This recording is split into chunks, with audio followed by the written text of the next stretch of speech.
तो आज हम बापूजी से पूछने वाले हैं व्हाई आई लेफ्ट बीके।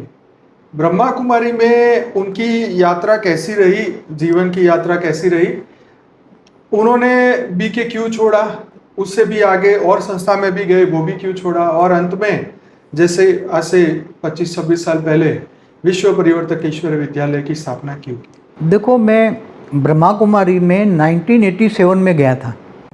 मेरा मोस्ट वीवीआईपी स्टेटस कर दिया इन लोगों ने। बहुत लोग मुझे प्यार देते थे वहाँ, जो बड़े बड़े लोग थे।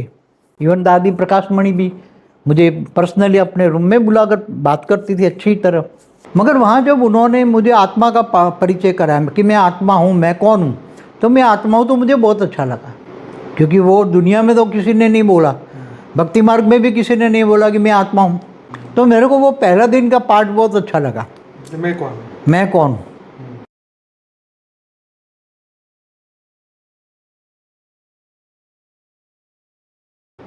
फिर दूसरा पार्ट जो बताया परमात्मा, परमात्मा शिव निराकार है, ब्रह्मांड को चलाता है।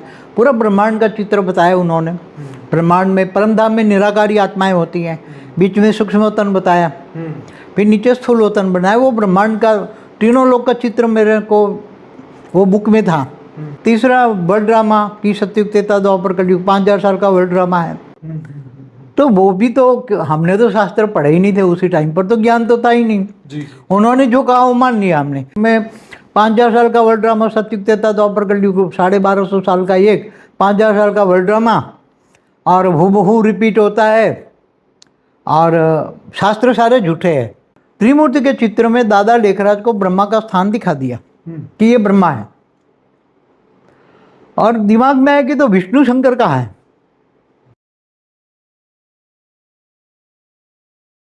परम शांति बापूजी।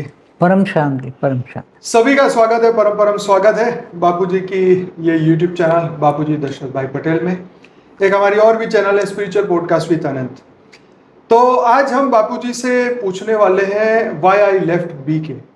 ब्रह्मा कुमारी में उनकी यात्रा कैसी रही, जीवन की यात्रा कैसी रही, उन्होंने बीके क्यों छोड़ा, उससे भी आगे और संस्था में भी गए, वो भी क्यों छोड़ा, और अंत में जैसे आज से 25-26 साल पहले विश्व परिवर्तक ईश्वर विद्यालय की स्थापना क्यों की।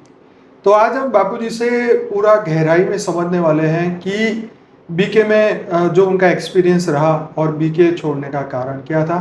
आज हम गहराई से जानेंगे, क्योंकि आज करोड़ों लोग बीके में जाते हैं और करोड़ों लोग छोड़ भी देते हैं। तो बापूजी की दृष्टि से समझते हैं कि क्या उनकी सोच रही। बहुत बहुत स्वागत है बापूजी। परम शांति। देखो, मैं ब्रह्मा कुमारी में 1987 में गया था, और वहाँ 7 दिन का कोर्स कराया गया मुझे। तो सबसे पहला क्वेश्चन जो था कि मैं कौन हूँ, वो तो समझने की, क्योंकि शास्त्र मैंने उसी टाइम तो पढ़े नहीं थे। 87 में मैं 31 साल का था। तो कोई भक्ति मार्ग में मैं चलता था, मंदिरों में जाता था, पूजा पाठ करता था, संस्कृत के श्लोक बोलता था, हनुमान चालीसा करता था, विष्णु सहस्त्र डेली सुबह दिया जलाता था। भक्ति तो बहुत करता था, मंदिरों में जाके भी, घर में भी। मगर वहाँ जब उन्होंने मुझे आत्मा का परिचय कराया कि मैं आत्मा हूँ, मैं कौन हूँ, तो मैं आत्मा हूँ, तो मुझे बहुत अच्छा लगा। क्योंकि वो दुनिया में तो किसी ने नहीं बोला, भक्ति मार्ग में भी किसी ने नहीं बोला कि मैं आत्मा हूँ। गुरुओं की कमी होगी। नहीं, मगर कोई भी गुरु जो रामायण महाभारत पढ़ते थे वो तो उनका इतना नहीं रहता है। वो तो रामायण महाभारत अलग चीज़ है, मगर गुरु बहुत कम होते थे ना। तो आत्मा का परिचय दिया कि आत्मा एक शरीर, एक मोटर है, और आत्मा इस मोटर को चलाती है। तो मेरे को वो पहला दिन का पार्ट बहुत अच्छा लगा। मैं कौन, मैं कौन हूँ। फिर दूसरा पार्ट जो बताया परमात्मा, परमात्मा शिव निराकार है, ब्रह्मांड को चलाता है। पूरा ब्रह्मांड का चित्र बताया उन्होंने।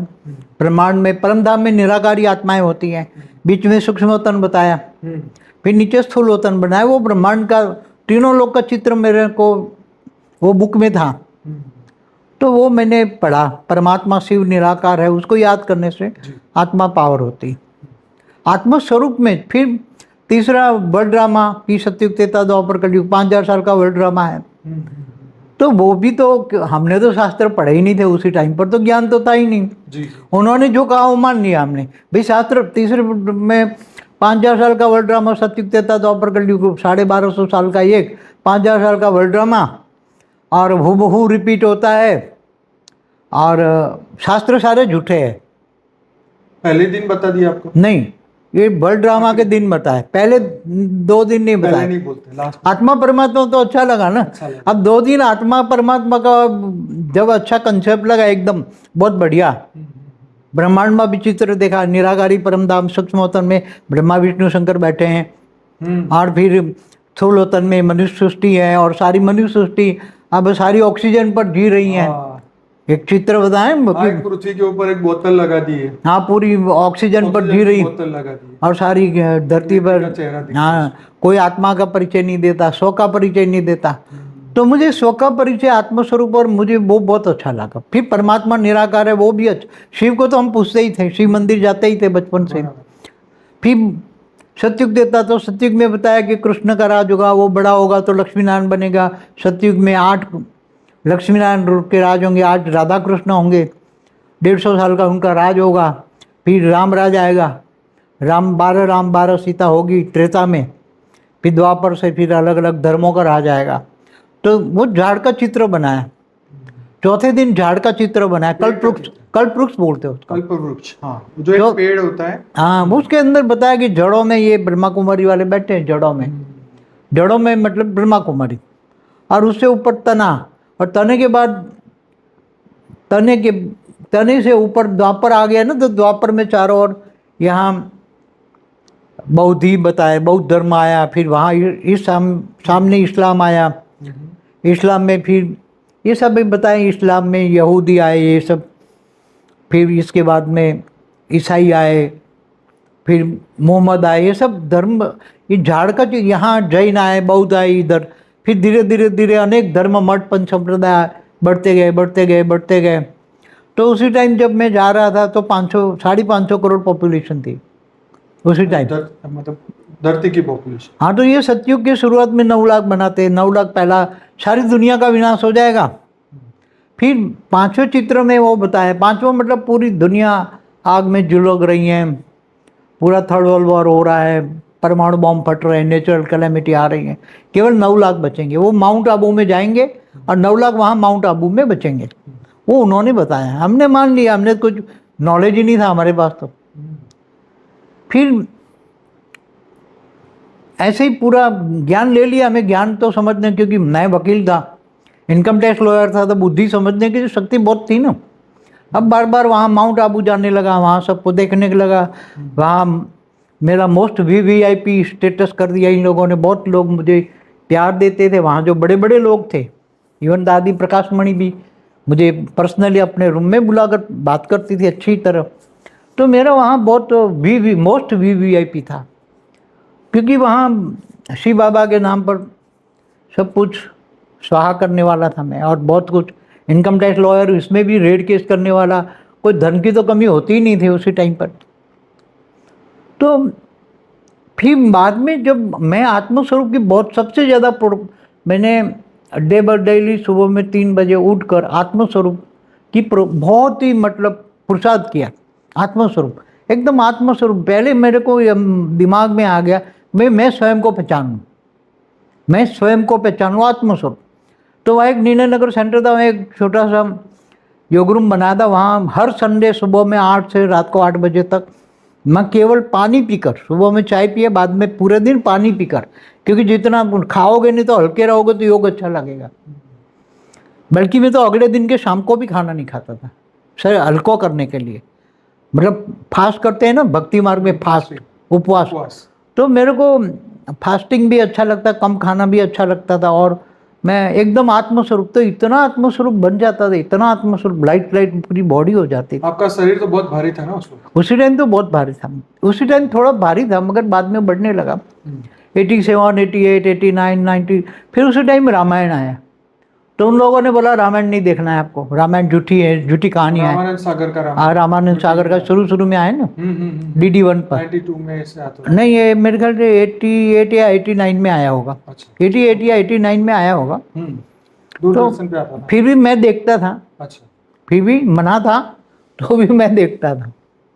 तो वहाँ बार बार माउंट आबू जाता था, वहाँ अच्छा लगता था। परिवार के साथ भी जाता था, सब चलते थे ज्ञान में, परिवार वाले भी सब चलते थे। मगर बाद में मेरा एक क्वेश्चन आया कि त्रिमूर्ति का चित्र के सामने बैठते थे, त्रिमूर्ति का चित्र है, तो त्रिमूर्ति के चित्र के सामने बैठते थे, तो धीरे धीरे ये आया कि त्रिमूर्ति के चित्र में दादा लेखराज को ब्रह्मा का स्थान दिखा दिया कि ये ब्रह्मा है। और दिमाग में आया कि तो विष्णु शंकर कहाँ है, विष्णु और शंकर। दिमाग चलने लगा, जैसे जैसे आत्मस्वरूप बना तो दिमाग बहुत फास्ट गति चलने लगा। ये सबसे पहले तो बड़े बड़े लोग वहाँ जो उनके ज्ञानी थे, इनको सबको जानते थे, मुझे सबको पूछा ये त्रिमूर्ति का चित्र है, तो उसमें दादा लेखराज को तो ब्रह्मा बता दिया, आप दूसरा विष्णु कहाँ है, शंकर कहाँ है। तो सबको पूछा, तो बोले ये त्रिमूर्ति का मकान एक ही है, अच्छा, एक ही रथ है और तीनों पार्ट बजाता है। अच्छा, जब ये ब्रह्मा है, टाइटलधारी ब्रह्मा है, कृष्ण वाली आत्मा, और ये ब्रह्मा से विष्णु बन जाएगा तो सतयुग के पहला प्रिंस बनेगा, नारायण बनेगा। तो ये विष्णु का पार्ट नारायण बनने का, नारायण माना विष्णु, लक्ष्मी नारायण माना विष्णु, तो वो वहाँ पालना करेगा, सतयुग में 9 लाख की पालना का पहला प्रिंस बनेगा। तो ओम राधे भी बताया, ओम लक्ष्मी बनेगी, दादा लेखराज 9 लाख, क्योंकि सारी दुनिया का विनाश हो जाएगा, 9 लाख बचेंगे, उनका एक प्रिंस बनेगा, सतयुग का पहला प्रिंस। धरती पर 9 लाख ही होंगे, पहला प्रिंस बनेगा। तो फिर बोलता है धरती पे सतयुग आएगा, धरती पर सतयुग है, धरती पर। तो बोला ये उसी टाइम पर दादा लेखराज कृष्ण बनेंगे। हाँ, कृष्ण बनेंगे, दादा लेखराज पहले कृष्ण, बाद में नंबरवार 8 गद्दी चलेगी। अच्छा, उसके और अलग जो वहाँ फॉलोअर्स है, हाँ, उसमें श्रेष्ठ पार्ट बजाए वो अष्टरत्न वाले आएंगे। अच्छा, वो अष्टरत्न वाले आएंगे, वो 8 कृष्ण, 8 कृष्ण, राधा कृष्ण, फिर वही गादी पर आएंगे, लक्ष्मी नारायण बनेंगे। तो फिर राम कौन बनेंगे? बाद में 16 कला से नीचे गिरती 14 कला आई। अच्छा, 14, तो 12 राम 12 सीता, त्रेता में, सतयुग में 8, सतयुग में त्रेता में 12 राम 12 सीता। तो 21 जन्म होते हैं, कितने 84 जन्म का पहले 8 जन्म सतयुग का, 12 जन्म त्रेता का। वो लोग 84 जन्म का बोलते हैं। हाँ, तो 84 जन्म हुआ ना त्रेता में। 5000 साल का पूरा वर्ल्ड ड्रामा है, और उसमें सिर्फ आपकी 84 बर्थ ही हो, ठीक। 84 बर्थ मतलब सतयुग में 8, त्रेता में 12, हाँ, एक संगम युग अभी, अच्छा, और त्रेता सतयुग, त्रेता, द्वापर में 21 और कलयुग में 42, ऐसा करके 84 जन्म होता है। ओके। तो ये समझाया गया कि इंसान, एक आत्मा 84 जन्म लेती है, मतलब वो नंबरवार आत्माएं ऊपर से आती है, परमधाम से आती है, परमधाम से आती है, और धीरे धीरे अपना अपना पार्ट प्ले करती है, और वो रिपीट करती है। बेहद की परम शांति सोचो, बोलो परम शांति। Join us daily for live meditation, 10 p.m. to 11 p.m. on YouTube Live. Subscribe now. Website www.paramshanti.org. Email us anant@paramshanti.org. Like, share, subscribe. Join today.